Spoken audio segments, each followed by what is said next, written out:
So this is the 2021 Can-Am Defender Max Limited.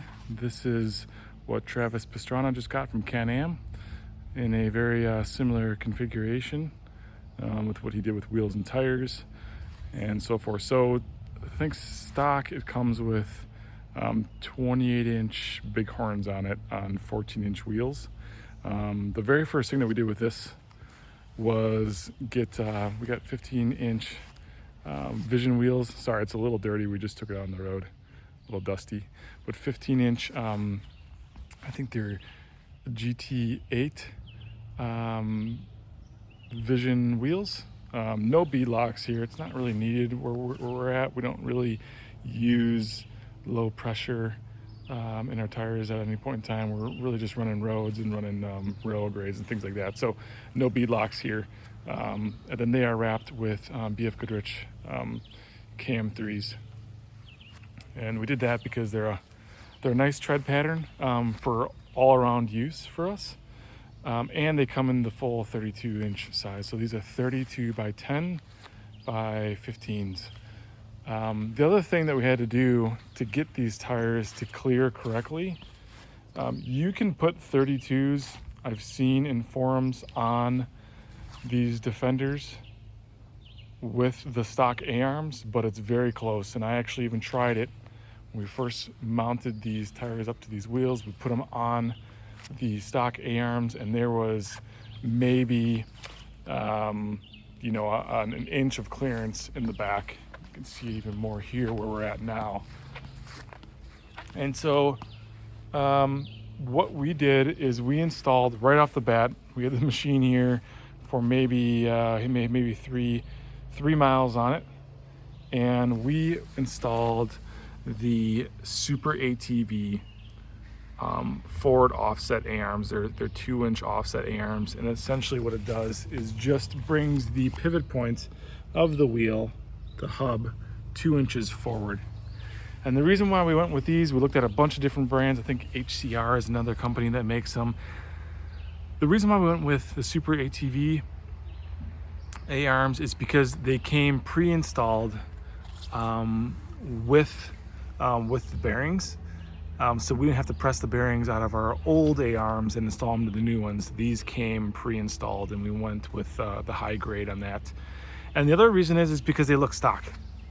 So these are significantly thicker than stock. Actually, the stock is about the thickness of the axle there it's going through, smaller diameter.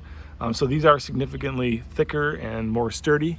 But at the end of the day, they look very stock, and that's really how we like to build all of our vehicles here, is build them so that they look stock, but have upgrades. And so that's the reason why we went with this particular wheel too, is it looks very similar to stock, although it's in a 15-inch configuration. One of the things too that we always do, we of course balance all our wheels.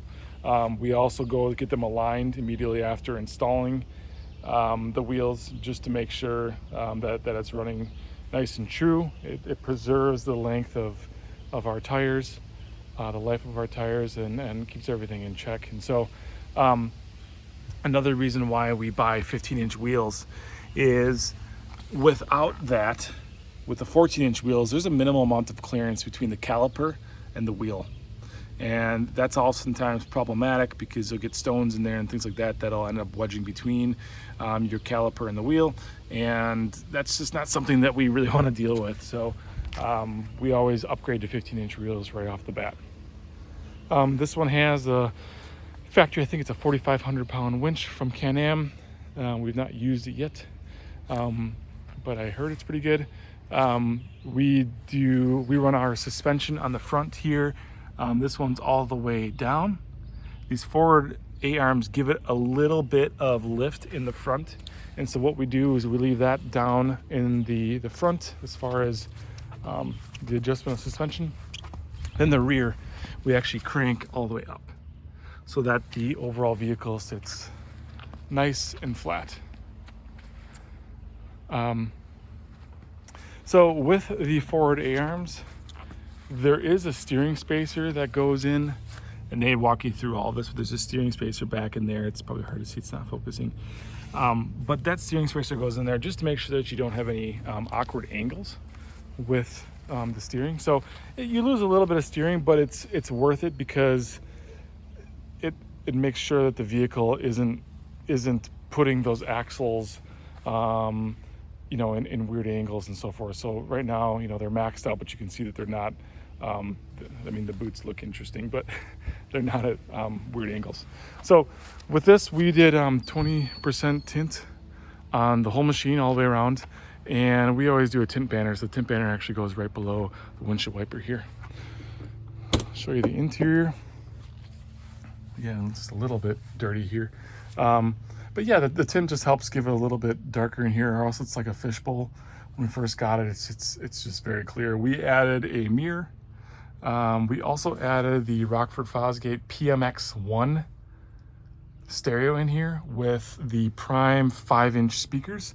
And this couldn't be easier to hook up, because when you take this top panel off with these 4 screws up here, actually I think it's 5 screws, there's already wiring up there. There's a whole bus bar basically that you can hook the stereo into. So it's very, very easy to install a stereo. And that's all we kind of need. The reason why we went with the Rockford system, did a lot of research on this.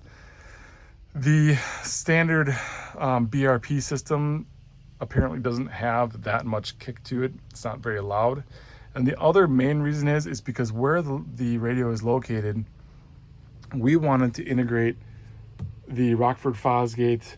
I forget the actual model of this, but this is a wireless Bluetooth remote, steering wheel remote. So that's a game changer when you're driving down the trail and you're able to change all the volumes natively with the head unit. So this isn't something that, I mean, it can be hooked up to your phone, yes, to change the volume on your phone, but this one's actually unique because it connects Bluetooth to the head unit and changes all the stations and volumes within the head unit, which is much more preferred than using it through your phone. So I think you guys have probably all seen the walk-arounds on this. You know, you got heat and air AC here. This is actually, you set the actual temperature on this particular unit, and it will give you heat and AC to that temperature. It's on high right now, but you have a variety of vents. You even have some of the vents up front here for defrost functions. One of the things we added to this machine right off the bat too was the Corbin Custom Works turn signal kit. So this is where we mounted the buttons, just because it's a little bit easier to reach when you're sitting here actually piloting this. But this is a full turn signal kit. And one of the awesome things about the Can-Am Defender is that it has these signature lights that are normally just white LEDs. So with the Corbin Custom Works kit, you get a replacement of those. You have to obviously pop the old ones on, pop the new ones in, but they are progressive turn signals. So I have the 4-ways on now, as you can see, and they are very cool looking. And then in the back, you have course blink. So super easy kit to install. There's actually no splicing or anything like that. It's a plug and play into the rear harness for the turn signals, but that is a really nice kit to have. And just makes driving this thing in towns and things like that so much easier. So, you know, as you've seen in probably other videos from dealers and so forth, there is under-seat storage here and a storage compartment that you can remove. The compartment on the dash can be removed, store stuff in there. Like I said, you have the heat and AC. You've got 4-wheel drive here with a diff lock. A lot of the times on the trail, we'll just run the diff lock in 2-wheel drive, and it seems to go along just fine. You do have a D-pad for all of your settings and display options on the dash. Of course, you have the tip-out windshield, so you have a few different settings here. You've got one that's just right at this point, so you can crack it, or you can fly it all the way open like this, which is really, really nice sometimes just to air stuff out. And then last but not least, I should mention, you have full power windows in the front. So turn these on here for you.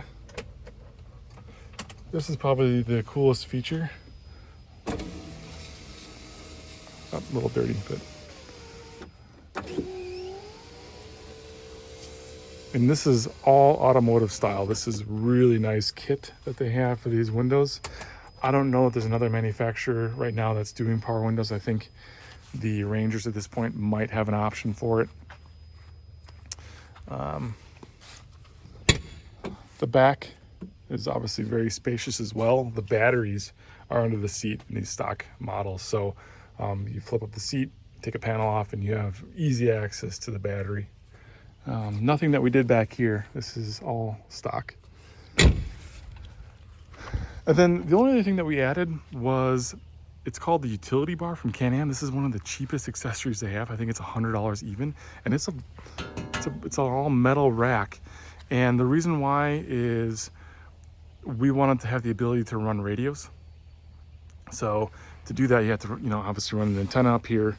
If you want to do a little bit more long range than just handheld. So we run our antenna through there, then we just ran the cable down into the cab. Also, that provides you the option to run a chase bar if you want to do that, lights up top, whatever.